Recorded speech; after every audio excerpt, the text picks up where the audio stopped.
السلام عليكم، ازيكم عاملين ايه؟ انا احمد جويش ودي قناة برومو. اهلا بيكم في فيديو جديد، والنهاردة معانا الانطباعات الاولية عن الحلقة الاولى من مسلسل تولسا كينج. تابعوا معايا الفيديو للنهاية، وما تنسوش تعملوا لايك للفيديو وتشتركوا في القناة لو مش مشتركين، وتفعلوا الجرس عشان يوصلكم كل جديد. يلا بينا نبدأ. وتدور احداث المسلسل عن دوايت اللي بيخرج من السجن بعد 25 عام وبيتم نفيه من قبل رئيسه، فبيتجه لمدينة تولسا في محاولة لبناء امبراطورية اجرامية جديدة. والمسلسل من بطولة سيلفستر ستالوني في دور جديد عليه تماما. المرة دي هو رجل عصابة ضحى بنفسه ودخل السجن عشان يحمي رئيسه، وخد 25 سنة سجن، وكان في مخيلته ان هو لما يخرج هيلاقي بقى الدنيا مفروشة ورد، وان الزعيم بتاعه هيبقى مقدر الموضوع ده. ولكن لما بيخرج بيتفاجئ بان الزعيم بتاعه مش في دماغه الموضوع ده، وان خلاص 25 سنة عدوا والدنيا اتغيرت فيهم.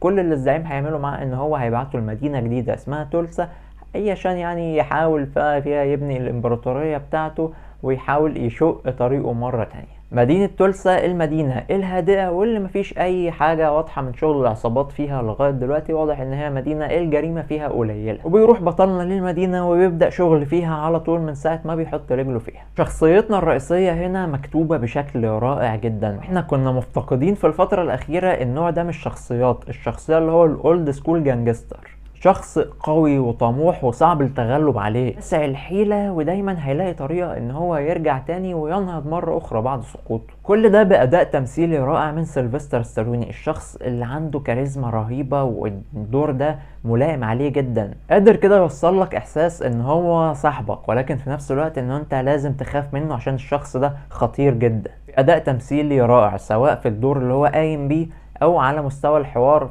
كراوي للقصة. وبالنسبة للحوار فالحوار مكتوب بطريقة جميلة جدا على مستوى الراوي وسيلفستر بقى وهو بيحكي القصة بتاعتنا كراوي. الحوار ده مكتوب بعناية شديدة، والحوارات عموما اللي موجودة وكانت موجودة في الحلقة الاولى مكتوبة بشكل حلو جدا.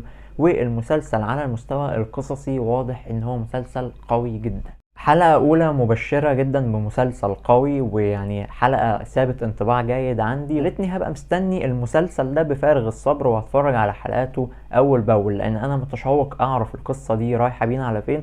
متشوق أشوف الجانب المظلم للمدينة دي اللي أكيد ليها أصحاب وأكيد ليها ناس مسؤولين عنها، مش هيسيبوه يدخل كده ويعمل الامبراطورية الإجرامية بتاعته دي بسهولة. وكمان برضو ان هو شخص كان ليه عيلة في وقت من الأوقات وعنده بنت، وأكيد هتظهر وأكيد هيبقى في مشاكل درامية عائلية وفي مشاكل إجرامية.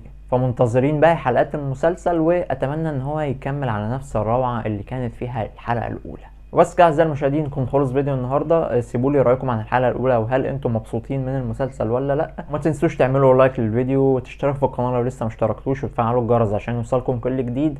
واشوفكم تاني في فيديوهات جايه كتير ان شاء الله. سلام عليكم.